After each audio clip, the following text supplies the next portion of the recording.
नमस्कार। निशुल्क ज्योतिष परामर्श केंद्र में आप सबका स्वागत है। प्रकृति से उत्पन्न कला एवं संगीत, हम अपने जीवन में जो कुछ देखते हैं, पाते हैं, करते हैं, उनको ग्रहों के तत्व और स्वभाव से समझने का प्रयत्न कर रहे हैं। अभी तक हमने सूर्य को समझा, गुरु को समझा, चंद्रमा को समझा।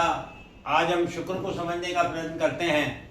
प्रकृति से उत्पन्न कला एवं संगीत, प्रकृति के प्रत्येक तत्व में ध्वनि है जो कानों के द्वारा श्रवण करने यानी सुनने पर सुख की अनुभूति प्रदान करती है।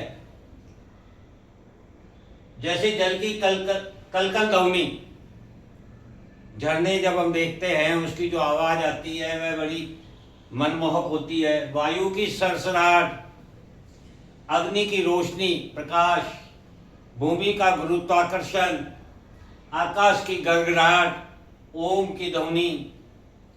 शुक्रदेव कला एवं संगीत के कारक ग्रह है।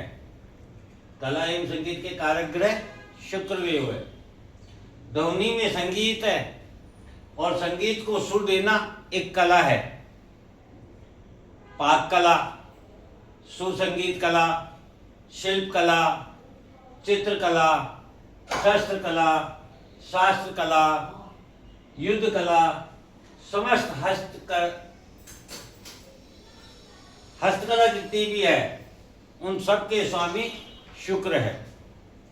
संसार में व्याप्त समस्त कला आकर्षित करती है, अतः शुक्र आकर्षण के ग्रह हैं। मानव सुंदरता के प्रति आकर्षित होता है, अतः शुक्र सुंदरता के ग्रह हैं। सुंदरता हो गई, आकर्षक हो गया, कला हो गई, संगीत हो गया। सुंदरता सदा शीतलता, निर्मलता, कोमलता, दयालुता, प्रेम, प्यार एवं त्याग, समर्पण में पाई जाती है सुंदरता। अतः शुक्रदेव शीतलता, कोमलता, निर्मलता, दयालुता, प्रेम, प्यार, त्याग, समर्पण के भी ग्रह हैं। यहां तक कोई भोग की बात नहीं आई है। प्रेम, प्यार एवं त्याग, समर्पण आपको संसार से जोड़ता है तथा कला एवं संगीत समूह को बताती है। अतः शुक्र समूह संगठन के ग्रह हैं।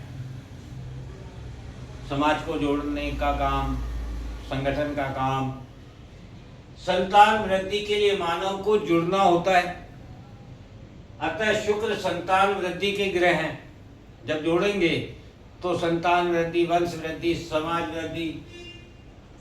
जब दो अलग लिंग, अलग सोच विचार, अलग आचरण व्यवहार, अलग परिवार के होते हैं और वह मिलते हैं तो उनमें आपस में प्रेम, प्यार, त्याग, समर्पण के साथ एक दूसरे से संतुलन बनाना होता है।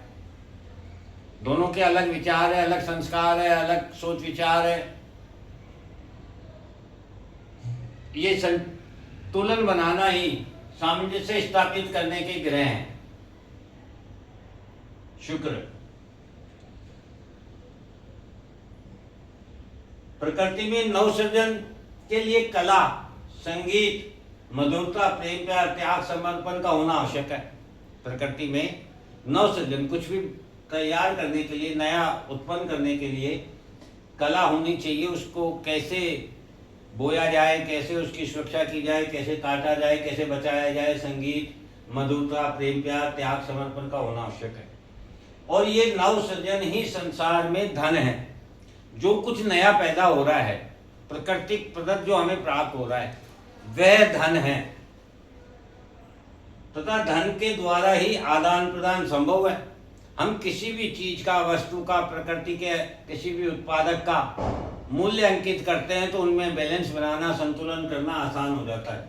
अतः शुक्रदेव धन के भी कारक ग्रह हैं, क्योंकि शुक्र संतुलन, सामंजस्य के ग्रह हैं और धन के द्वारा हम संतुलन बनाते हैं। शुक्र धन है, धन लक्ष्मी है, लक्ष्मी स्त्रीत्व गुण की है, अतः शुक्र स्त्रीत्व गुण का कारक ग्रह है। लक्ष्मी चंचल है, निरंतर गतिशील है, अतः धन का सदुपयोग भी तभी है जब तक वह निरंतर गति कर रहा है। धन जब निरंतर गति करता है, एक दूसरे के पास जाता है, तो उसके द्वारा इस संसार का संचालन होता है, जिसमें एक संतुलन, एक सामंजस्य स्थापित होता है। रुका हुआ धन, संग्रहित धन, धन का दुरुपयोग है। जब धन गति करता है तभी धन में वृद्धि होती है। संग्रहित रुके हुए धन का मूल्य निरंतर घटता है। धन की गति कैसे बनाए रखें? उपभोग से अधिक धन समाज सेवा, सहायता, धर्म में व्यय करें। जब आप धन का उपयोग समाज सेवा, सहायता, धर्म में व्यय करते हैं तो आपका ये कर्म आपको अमर बनाता है। कैसे बनाता है? कहते हैं ना, समाज आपको आपके कर्मों से ही याद करता है।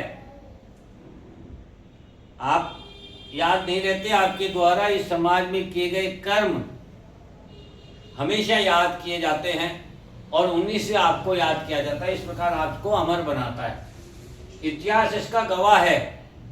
हम जिसे इतिहास कहते हैं वह पूर्व में लोगों द्वारा समाज हित में किए गए उनके कर्म ही हैं।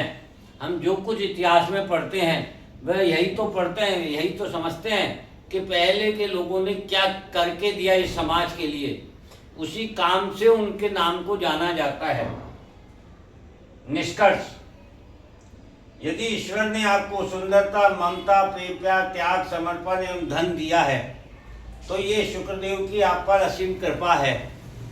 अतः आप इनका अहंकार, अभिमान नहीं करके अपितु स्वयं के उपभोग के पश्चात समाज हित में व्यय करें, जिससे आपको दुआ प्राप्त होगी जो आपको मुसीबत से बचाएगी।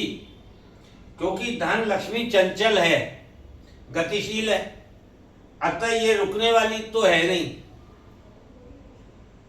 आप इसका समाज हित में सदुपयोग नहीं करेंगे तो ये धन लक्ष्मी जाने का मार्ग स्वयं बना लेगी।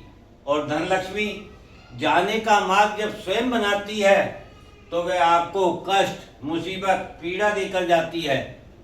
आप अपने हाथ से 100 रुपये यदि खर्च करते हैं तो उससे आपको संतुष्टि और खुशी मिलती है।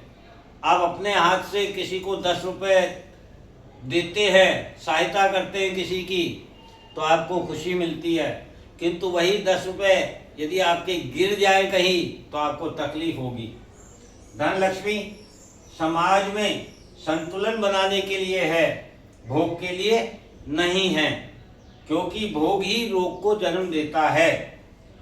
अहंकार, अभिमान शत्रुता देता है और सहायता, समाज सेवा आपको समाज से जोड़ता है और सम्मान भी देता है।